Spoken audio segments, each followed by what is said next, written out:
올라와 예배하시는 모든 성도님들을 주님의 이름으로 환영하고 평안의 문안 전합니다. 우리 자유 계신 분들과 함께 잠시 문안할 텐데 이렇게 인사하겠습니다. 인사하실 때 강조하셔야 될 게 있습니다. 이거 앞에 반드시 강조하시고 뒷부분 인사하시는데 이렇게 인사하겠습니다. 그저 감사합니다. 그렇게 인사하겠습니다. 옆에 분과 같이 인사하겠습니다. 그저 감사합니다.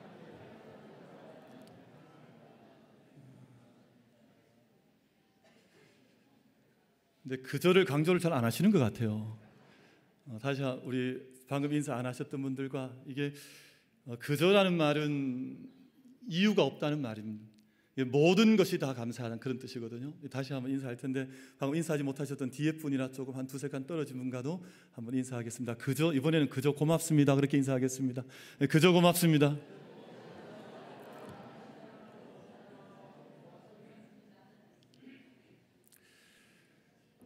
사람들이 뭔가 감사하거나 고마워할 때 사실은 어떤 조건이 있어야만 감사하고 또 조건이 있어야 고맙다 이렇게 하는 것이 일반적이죠. 그러나 사실은 은혜의 세계 안에 들어가 보면, 은혜의 시간 안에 들어가 보면 모든 것이 이게 은혜구나, 이게 모든 것이 큰 하나님의 은총이구나 하는 것을 깨닫게 돼요.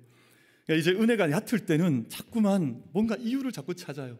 이것 때문에 감사한 것 같고 뭐 이것 때문에 정확한 이유가 나와야만 감사한 것 같지만 은혜의 세계 안에 이렇게 가까이 들어가 보면 모든 것이 그저 감사한 거예요.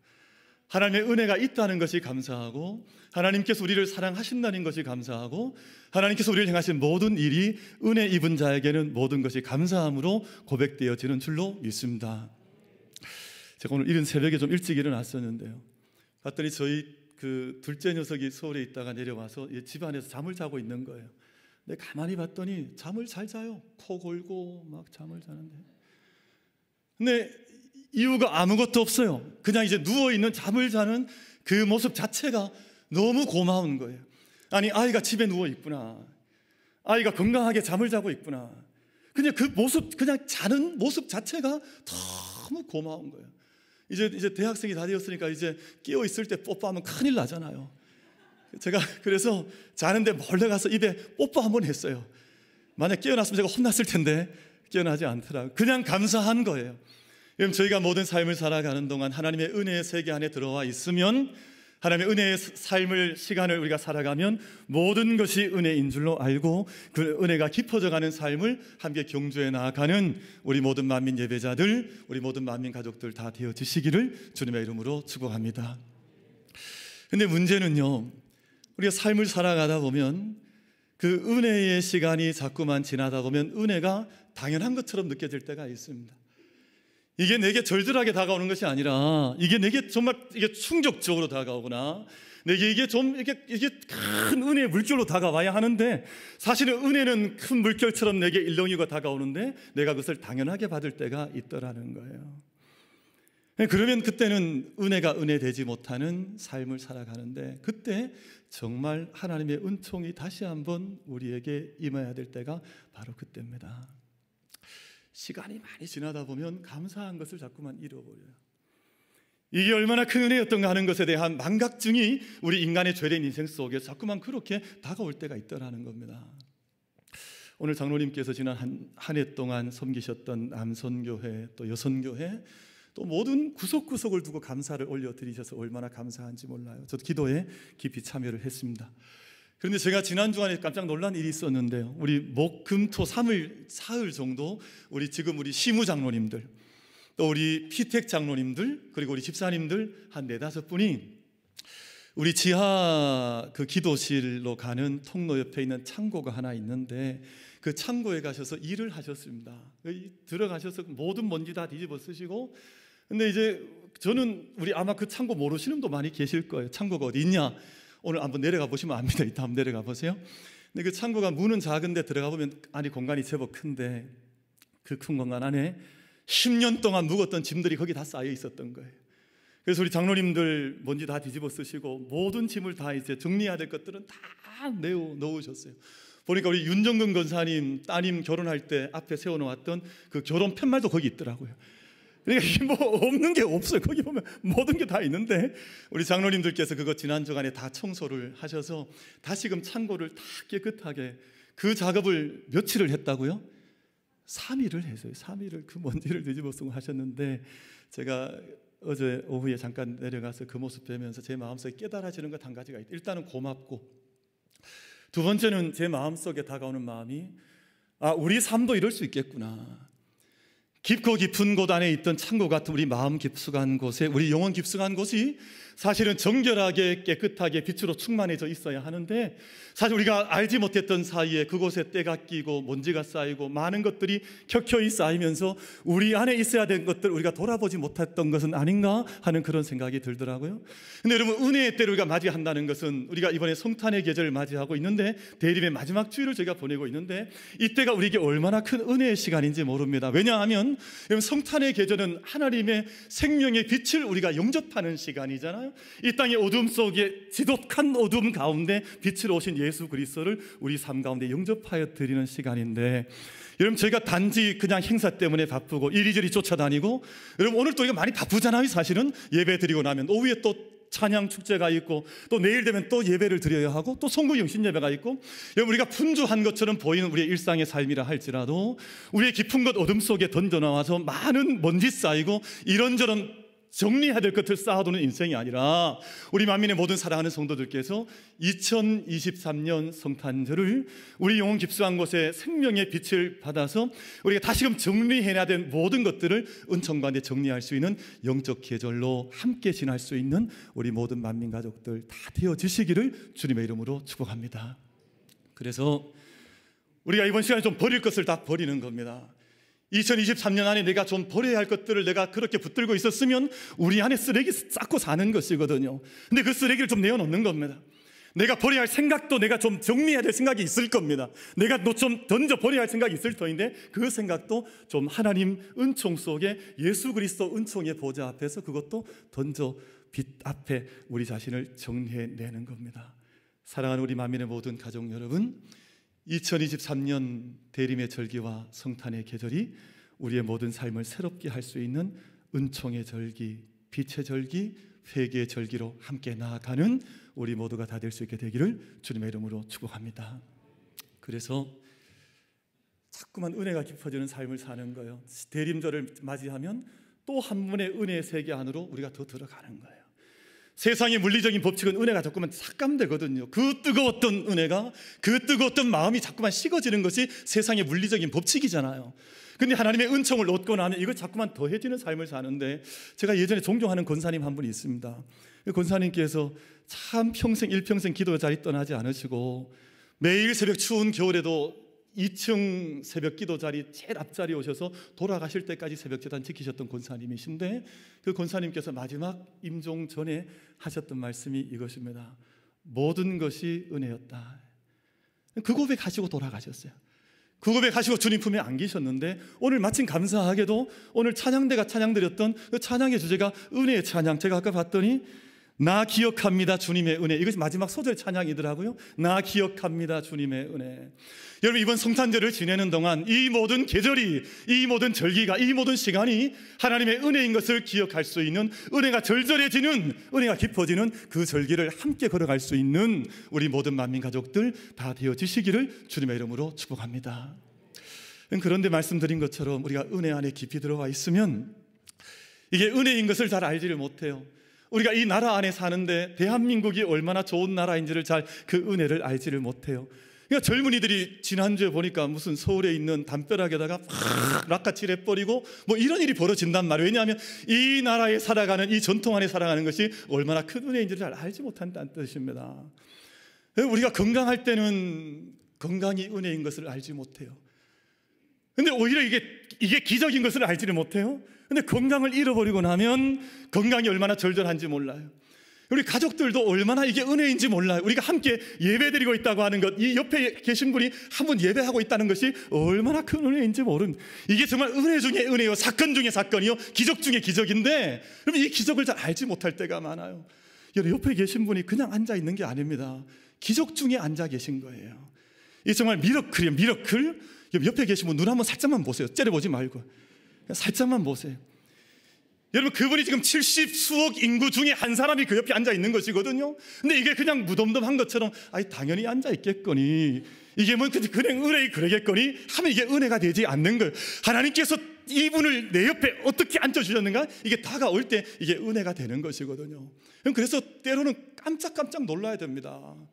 얼굴 보고는 막 기절도 하고 이래야 돼요. 아니 정말요. 이게 그래서 지금 우리 집에 이 자녀가 와서 다른 거 공부 잘하는 거 필요 없고 뭐 성적 올리는 거 필요 없고 건강하게 집에 와서 잠 잘 자고 있는 것만 해도 그걸 바라보다가 기절하고 초풍하는 이런 역사가 좀 있어야 되거든요. 근데 뭐 이렇게 잘해야만 뭐가 대단한 것처럼 그러지 않습니다.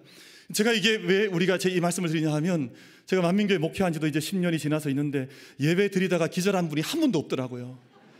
아니 예배 드리다가 좀 기절도 하고, 예배 드리다가 이게 감격이 들어서 마음이 절절해서 쓰러지기도 하고, 이게 은혜 앞에 서 있는 하나님을 두려워하는 마음인데, 우리 그 마음을 정말 가지고 정말 은혜의 삶을 내가 살고 있느냐, 내가 옆에 있는 은총의 사건을 바라보면 내가 정말 기뻐하는 삶을 살고 있느냐, 내 영혼이 그렇게 깨어지는 삶을 살고 있느냐 하는 것을 묻는 것인데, 여러분, 저희의 시간이 지나가고 삶이 더해져 갈수록 은혜가 쇠락해져 가고 쇠퇴져 가는 것이 아니라 우리의 모든 시간들 동안 은혜가 더 절절해져 가는, 은혜가 더 내 가슴에 더 스며들어져 가는 그런 은총이 우리 모든 만민 가족들 가운데 영적으로 임할 수 있게 되기를 주님의 이름으로 축복합니다. 그래서 예배 드리다가 좀 까무러치기도 하고, 좀 같이 성도들 만나다가 이게 너무너무 좋아서, 그러니까 부부들은요, 지금 옆에 계신 부부들은 기절을 좀 하셔야 돼요. 어떻게 하나님께서 이런 아내를 나에게, 이런 남편을 나에게. 목사도 마찬가지입니다. 성도님들 얼굴을 보다가 하나님께서 어떻게 이런 은총의 성도님들, 이 은총의 재단을 내게 맡겨주셨을까, 이게 감격이 돼야 이게 목회가 될 것 아니겠어요. 그럼 성도님도 마찬가지입니다. 하나님께서 내게 허락하신 모든 것들이 은혜 위에 은혜라고 하는 이 고백이 우리 가운데 늘 그치지 않고 흘러나올 수 있게 되기를 주님의 이름으로 축복합니다. 오늘 저희가 이제 말씀을 읽었는데 누가복음 1장 말씀을 읽었습니다. 근데 말씀은 저희가 너무 잘 아는 말씀이죠. 마리아에 대한 말씀인데, 나사렛에 있던 한 처녀, 산골 처녀였던 것 같아요. 근데 나사렛에 있던 마리아에게 천사 가브리엘이 찾아와서 하나님의 놀랍고 놀라운 계획, 전 우주적 역사 가운데 유이례적인 성육신을 통하여서 하나님께서 이 땅에 몸을 입고 아기로 태어난다고 하는 이 놀라운 복된 소식을 가브리엘 천사를 통해서 이 마리아가, 처녀 마리아가 이 소식을 듣게 되는데, 처음에는 너무너무 놀랐습니다. 이게 정말 기절할 것 같은 이야기를 들었는데 두렵고 떨리고 놀랍고, 그러나 그 모든 것을 하나님의 은혜로 받았던, 은혜 받은 자여 평안할지어다, 여호와께서 하나님께서 너와 함께 하신다, 이 말씀을 받고 아멘하고 주의 여종이오니 이 모든 은혜의 말씀이 내게 이루어지길 바랍니다 고백했던 그 말씀을 제가 함께 읽었습니다. 이 말씀 통해 세 가지 말씀을 좀 잠시 나누고 제가 대림절 마지막 주 예배로 하나님께 말씀 받고 나아가려고 하는데, 그럼 저희는 하나님의 은혜가 임하는 자리가 어디냐? 그럼 은혜라고 하는 이 하나님의 은혜, 그레이스, 하나님의 카리스라고 하는 이 은혜가 늘 내게 임하는 것이 아니라고 생각할 때가 많아요. 이게 영적인 질병입니다. 여러분, 은혜는 어디 있냐면 늘 다른 교회에 있거나, 은혜는 다른 집에만 있거나, 어디 특별한 곳에만, 정말 스페셜한 어떤 곳에 은혜가 임한다고 생각하지, 내게는 은혜가 임하지 않는다라고 생각하는 은혜 패배주의에 속한, 그렇게 생각하는 사람들이 참 많습니다. 근데 오늘 여러분 말씀을 가만히 다시 한번 돌아가 보십시오. 나사렛 산골에 아무 이름 없던 한 처녀에게 하나님의 은혜가 임했습니다. 여러분, 근데 이 여인에게 어떤 조건이 있었냐 하면 조건도 별로 없었어요. 단지 오늘 말씀 읽어보면 조건이 있다면, 다윗의 가문에 있던 요셉이라고 하는 한 남자와 지금 약혼을 하고 결혼한 그것밖에는 다른 어떤 조건도 없는데, 아무 조건이 없습니다. 여러분, 저희는 은혜를 갈망을 할 때 어떤 조건이 있어야만 우리가 은혜를 받는다고 생각하지만, 하나님께서 우리를 구원해 주시고, 하나님께서 우리를 사랑해 주시고, 하나님께서 우리 가운데 은혜를 베풀어 주실 때는 인간적인 조건 때문에 우리에게 은혜 베풀어 주신 것이 아니라고 하는 것을 오늘 본문이 우리 가운데 정확하게 말씀을 들려주셔서 말씀해 주고 있습니다. 아무것도 없었습니다. 무슨 집안이 좋았던 것도 아니고요, 뭐 공부를 잘했다 업적이 있었던 것도 아니고요, 뭐 하다못해 얼굴이 뭐 너무너무 예뻐서 은혜를 받을 만했다, 뭐 이런 글귀가 있는 것도 아니에요. 그럼 단지 나사렛이라고 하는 한 동네에 한 처녀가 있었는데 어떤 하나님의 이유가 있었겠죠? 하나님께서 바라보시는 영적인 이유가 반드시 있었을 터인데, 우리의 모든 삶 가운데에도 우리도 마찬가지입니다.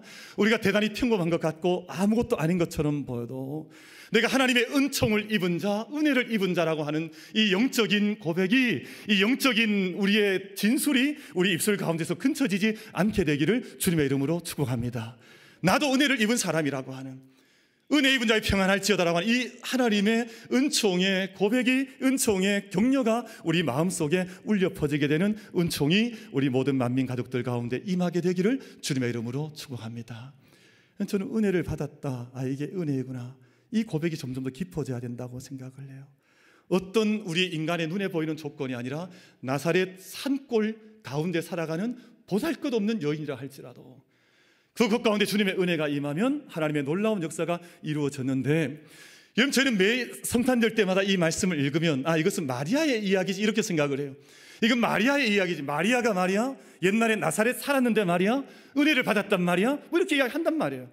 근데 이건 나사렛을 위한 이야기가 아니라, 마리아를 위한 이야기가 아니라 우리 자신을 위한 이야기입니다. 여러분, 마리아는 좋은 그릇이 되어서 하나님께 쓰임받는 그릇이었지만 궁극적으로 마리아에게 가브리엘 천사가 나타나고 하나님 말씀이 임한 것은 누구를 위한 것이었냐 하면 저와 여러분을 위한 것이었단 말입니다. 그런데 이 성탄절의 이야기를 읽을 때마다 이것은 그 옛날 2000년 전 이야기로 읽는 것이 오늘 내게 은혜를 주시는 말씀으로 읽을 때가 잘 없더라는 거예요. 여러분, 우리 사랑하는 만민의 모든 사랑하는 성도들께서 2023년 성탄의 절기를 지나는데 오늘 이 말씀을 주심도 평범한 것처럼 보이고 부족한 것처럼 보이고 초라한 것처럼 보이는 나를 사랑하셔서 나를 구원하시기 위해서 천사를 보내시고 마리아를 예비하시고 그를 그릇으로 사용하셨던 하나님의 은총이 나를 위하여 예비된 것임을 고백해 나갈 수 있는 우리 모두가 다 될 수 있게 되기를 주님의 이름으로 축복합니다. 그런데요, 그럼 마리아는 아무 이유 없이 이렇게 좋은 그릇으로 예수님의 생명을 낳는 통로가 되었을까? 여러분, 그렇지 않습니다. 여러분, 우리가 하나님 앞에 쓰임받는 일꾼들을 가만히 보면 뭔가 준비한 것이 있어서요. 이게 그냥 쓰임받는 것이 아니라 반드시 뭔가 준비한 것이 있기 때문에 우리 눈에 마리아가 다 보이지 않습니다. 그저 나사렛에 살고 있는 그냥 평범한 처녀처럼 보일지 모르지만 하나님께서 그때에도 여인이 얼마나 많았겠습니까? 잘난 집안의 딸들이 얼마나 많았겠습니까? 정말 그냥 외적인 사광으로 조건으로 들자면 그 마리아보다 외적으로 좋은 조건이 훨씬 더 많았을 거라고요. 근데 왜 하나님께서 마리아를 선택을 하셔서 좋은 깨끗한 그릇으로 그를 구별하셔서 예수 그리스도를 생명을 잉태하는, 아기 예수님을 잉태하는 그 특권 중의 특권을 마리아가 누리게 하셨을까? 여러분, 그 비밀한 이야기가 있을 터인데 저는 그 말씀을 디모데후서 2장 21절 말씀에서 찾습니다. 그 말씀이 뭐라고 기록이 되어져 있는가 하니, 그러므로 누구든지 이런 것에서 자기를 깨끗하게 하면 귀히 쓰는 그릇이 되어 거룩하고 주인의 쓰심에 합당하여 모든 선한 일에 준비함이 되리라. 사랑하는 성도 여러분, 어떤 사건이 일어나는 것을 우연이라고 생각하시면 안 됩니다. 여러분, 오늘 나사렛 동네의 이 한 처녀의 몸에 하나님의 씨앗이 성령의 능력 가운데 잉태된 것을 그냥 당연하다고 생각하시면 안 됩니다. 그럼 자기 자신을 깨끗한 그릇으로 준비하였던 한 처녀 동정녀 마리아를 통해서 하나님께서 일하시니 오늘 이 은혜를 고백하는 모든 자들은 이 땅의 삶을 살아가는 동안 우리 자신도요, 여러분 가정도요, 우리 교회도요, 우리 나라와 민족도요, 깨끗한 그릇이 되어 주님께서 쓰실 수 있는 그릇으로 준비되기를 소망하고 그 믿음 앞에 응답할 수 있는 우리 모두가 다 되어지시기를 주님의 이름으로 축복합니다. 이것이 은혜 앞에 응답하는 사람들, 은혜를 준비하는 사람들, 은혜는 아무에게나 임하는 것이 아니라 깨끗하기를 구별하여 준비하는 그 그릇을 하나님께 기뻐 받으셔서 귀한 그릇으로 사용하더라 하는 것이에요. 여러분, 그런데 우리가 은혜를 받고 살아가는데 사실 은혜 받지 않은 사람은 없어요. 마리아도 오늘 이 은혜를 받고 깜짝 놀랐습니다. 얼마나 놀랐냐 하면 당황하고 두렵고 가슴이 떨리고 진정이 안 되고 이제는 두렵고 떨려서 진정이 되지, 얼마나 진정이 안 됐으면 오늘 말씀 보니까 30절에 천사가 이르되 마리아여 무서워하지 말아라, 네가 하나님께 은혜를 입었느니라. 무서워하는 거예요. 은혜를 아는 사람들은 그 마음속에 두려움이 있습니다. 정말 이게 내 이 세상에서 주어진 것이 아니라 하늘로부터 위로부터 내게 주신 은혜라고 하는 것을 깨닫는 순간 내 마음속에 두려움이 임하는 거예요. 나는 이런 걸 받을 자격이 없는데, 나는 이거 하나님의 은총을 얻을 만한 자격이 없는데 이 은혜가 내게 임한 것이 어찌민고 이 은혜를 고백하게 되는 것이거든요. 내게 어떻게 해서 이런 남편을 주셨을까? 어떻게 해서는 아내를 주셨을까? 이런 자식을 주셨을까? 이 나라와 민족을 주셨을까? 이 교회를 주셨을까? 그럼 이 고백이 두려움 속에서 임해야 하는데 이게 어느 순간부터 당연한 것이 되어 있다라는 거예요. 사랑하는 만민의 모든 예배자 여러분, 다시 한번 권고하고 말씀 안에서 권면하는데 우리 모든 사랑하는 성도들 안에 떨림의 은혜가 임하게 되기를 주님의 이름으로 축복합니다. 우리 마음속에 절절함의 은혜가 임하는 것이 얼마나 중요한지 몰라요. 저는 목회자로 살아가는데요, 목회자는 늘 말씀을 준비합니다. 그런데 말씀을 준비하면 성도님들은 그렇게 생각을 해요. 그냥 서면 그냥 이렇게 말씀이 전해지는가 보다. 그렇진 않아요. 제 나름대로 얼마나 떨고 제 나름대로 얼마나 몸부림치고, 하나님, 제가 이 말씀을 전할 수 있는 도구가 되겠습니까? 저는 자격이 없는데 이 말씀을 제가 전해야 합니까? 라고 하는 두려운 마음이 있을 때 하나님께서 그 정도를 통해서 역사하시는 것이지, 그냥 이게 마치 당연한 것처럼 나니까 말할 자격이 있노라 생각하는 그걸 통해 하나님께서 어떻게 역사를 하시겠습니까? 그런 의미에서 이사야의 고백은 참 도전이 돼요. 화로다 나여 망하게 되었도다. 입술이 부정한 자, 입술이 부정한 사람들 중에 거하면서 만왕의 왕이신 왕을, 만군의 주이신 하나님을 내가 배웠음이로다. 화로다 나의 망하게 되었도다. 이 두려움의 고백을 하거든요. 그런데 오늘 아마 이 시대의 영적인 어둠이 어디로부터 왔을까? 이 두려움에 대한 상실, 두려움의 상실로부터 영적인 어둠이 임한 것이 아닐까. 사랑하는 성도 여러분, 우리 마음속에 있는 두려움과 떨림과 우리 마음이 쿵쾅거리는, 예배 올라올 때도 마음이 좀 쿵쾅거려야 되거든요. 내가 오늘 하나님 그 두려운 보좌 앞에 나아가는데 그냥 올라오는 것이 아니란 말이에요. 우리가 기도의 자리에 나가는, 우리가 말씀을 전하거나 오늘 기도를 드리거나 찬양을 드리거나 이 모든 것들 속에 내 마음속에 떨림이 올라와야 하나님께서 성령 가운데 역사하셔서 큰 성령의 능력 가운데 우리를 받으시는데, 우리가 마치 내가 떳떳하게 나는 할 수 있습니다, 나는 다 가능합니다, 나는 자격 있습니다, 이렇게 하면 하나님께서 어떻게 그 예배를 받으시겠냔 말이에요. 사랑하는 만민의 모든 성도 여러분, 우리가 어떤 자리에 있든지 어떤 곳에 있든지 두렵고 떨림, 주체할 수 없는 감동과 감격이 성령의 은혜 가운데 우리 모든 만민 교회와 우리 모든 성도님들을 감싸 인도하게 되기를 주님의 이름으로 축원합니다. 여러분, 이걸 잃어보면 다시금 회복하자 마음이 일어나는데, 다시 회복하고자 하는 마음조차 없을 때는 영적인 병이 깊이 들어있는 거예요. 동유럽에 가면 폴란드라고 하는 나라가 있습니다. 폴란드라고 하는 나라가 있는데, 이 나라는 우리나라처럼 역사의 질곡과 고초를 많이 당했던 나라이거든요. 왜냐하면 주변에 있는 강대국들이 전쟁을 좋아하는 나라들이 많았습니다. 1939년에 나치 독일이 폴란드를 침범하면서 제2차 세계대전이 발발했잖아요. 그리고 얼마 지나지 않아서 구소련이 여기를 침범하면서 완전히 탱크 밑에 깔리는 나라, 역사를 가지고 있는 나라가 폴란드라는 나라인데, 그때 폴란드 사람들 600만 명이 죽었습니다. 600만 명. 어마어마한 사람이 죽어 나가고, 수많은 사람들이 오늘 저희들처럼 이민 나가는 사람들처럼 나라 잃어버리고 이것저것 난민이 되어서 떠돌아다녔는데, 그때를 배경으로 소설이 한 권, 단편 작품이 쓰여진 것이 등대직이라고 하는 단편이 있습니다. 길지 않습니다. 자기 나라를 잃어버리고 나라 빼앗긴 채 40년을 70세 된 노인이 이리저리 방황을 하는데, 마지막 자리에 갔던 것이 파나마 운하가 있는 어떤 고도 한 섬으로 들어갑니다. 근데 이제는 자기 그래도 뭔가를 일을 해야 되니까 등대지기에 지원을 하는데, 거기서 등대지기로 채용이 되는 거예요. 근데 이 노인에게는 아무런 감동이 없습니다. 이제는 70세 된, 요즘은 70세가 청년이지만 그때만 해도 70세는 연세가 높은 어른이었을 것 아니에요.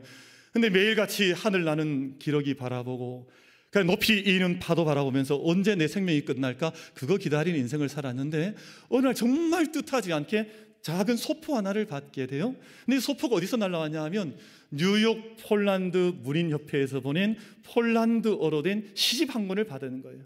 근데 가만히 봤더니, 그래서 그 시집을 받아서 시집을 이제 일을 하다가 읽게 되는데, 봤더니 그 안에 뭐가 기록되어져 있는 거 하니 폴란드어, 자기 모국어가 시로 기록이 되어져 있는 거예요.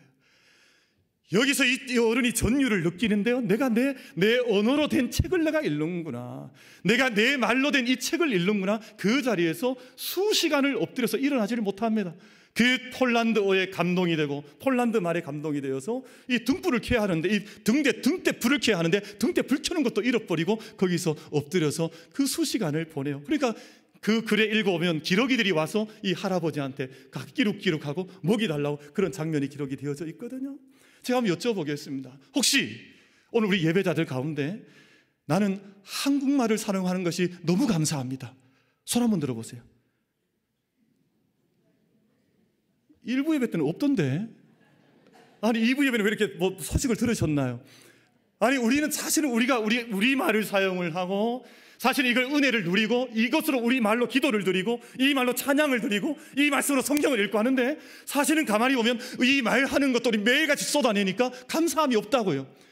근데 자기 나라 잃어버리고 자기 언어를 잃어버린 채 40년 세월을 떠돌다가 드디어 등재지가 되어서 어느 날 작은 시집 하나 받았는데 거기에 폴란드어가 기록이 되어져 있는데 그 앞에서 절절한 감동을 눈물처럼 흘러 쏟아낸다고요. 사랑하는 성도 여러분, 우리가 하나님 앞에 서 있는 감동 잃어버리지 말고, 하나님 내가 무엇이간데 하나님 나를 이렇게 사랑해 주셨습니까? 내가 무엇이가 내게 이런 직분을 맡겨주셨습니까? 여러분, 오늘 이 작은 처녀 마리아는 자기가 두렵고 떨림으로 그 마음을 주체하지 못할 때 하나님의 위로를 받았습니다. 가브리엘의 위로를 받았습니다. 두려워하지 말아라, 담대해라 하는 그 하나님의 감동을 받았을 거라고요. 사랑하는 성도 여러분, 우리 안에 영적인 감동, 하나님 두려워함으로, 세상 때문에 두려워하는 것이 아니라 하나님 두려워함으로 이 세상을 넉넉히 이겨나가는 믿음의 일꾼들이 다 되어지시기를 주님의 이름으로 축복합니다. 그런데 저희가 이렇게 감동하고 뭐 이런 길을 걸어가는데 사실은 가장 중요한 것이 뭐냐 하면 하나님의 일하심과 은총 주심에 대하여 내가 얼마나 내 삶으로 정직하게 고백하여서 올려드리냐 하는 것입니다. 여러분, 사실 우리는 엄청난 은혜의 말씀을 듣고 은총의 세계를 살아가는데 우리가 정말 그 은혜가 내게 주신 말씀으로 받더냐 하는 것이거든요.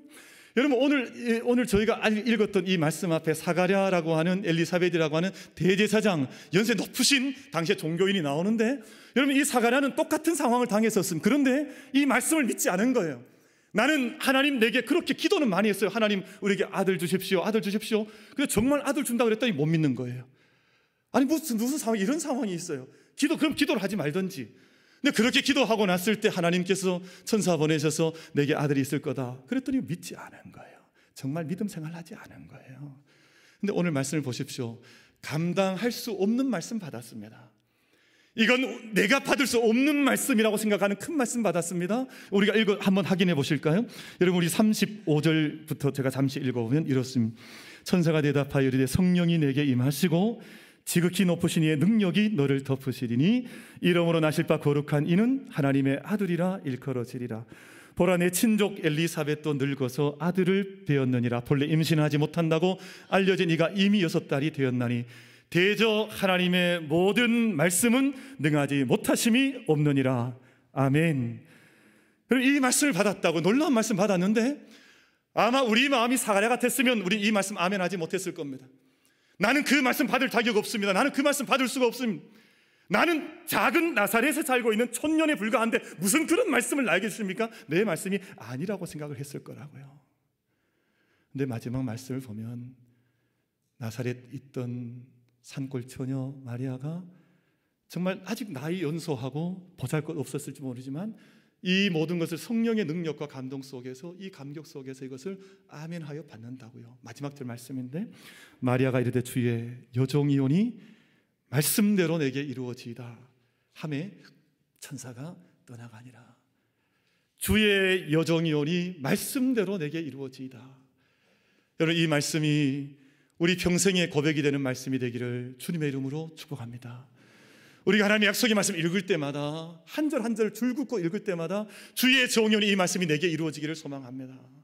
우리가 그 말씀을 사모하고 모든 말씀을 받을 때 우리를 통해서 이 땅 가운데 빛으로 오신 예수 그리스도의 생명의 구원의 능력이, 모든 죽음의 땅을 감싸시는 성령의 능력이 우리 모든 삶을 믿음의 자리로, 구원의 자리로, 영원한 영광의 자리로 우리의 삶을 인도해 주실 줄로 믿습니다. 오늘 말씀, 저희가 오늘 3가지 마리아의 모습을 함께 묵상을 했습니다. 평범한 자리에도 그곳에 이미 하나님의 은혜가 있습니다. 우리 마음속에 정말 절절한 마음이 있느냐 하는 것이 우리의 믿음의 척도가 될 것입니다. 우리 모든 삶 가운데 그 모든 은혜에 대한 응답이 우리 안에 온전히 고백되어질 때 하나님께서 그 일을 통해서 주의 역사와 능력을 이루어 가실 것입니다. 우리 모든 만민 가족들이 그 믿음의 자리에 함께 설 수 있는 축복 누리게 되기를 주님의 이름으로 축복합니다. 기도하겠습니다. 하나님 아버지, 은혜를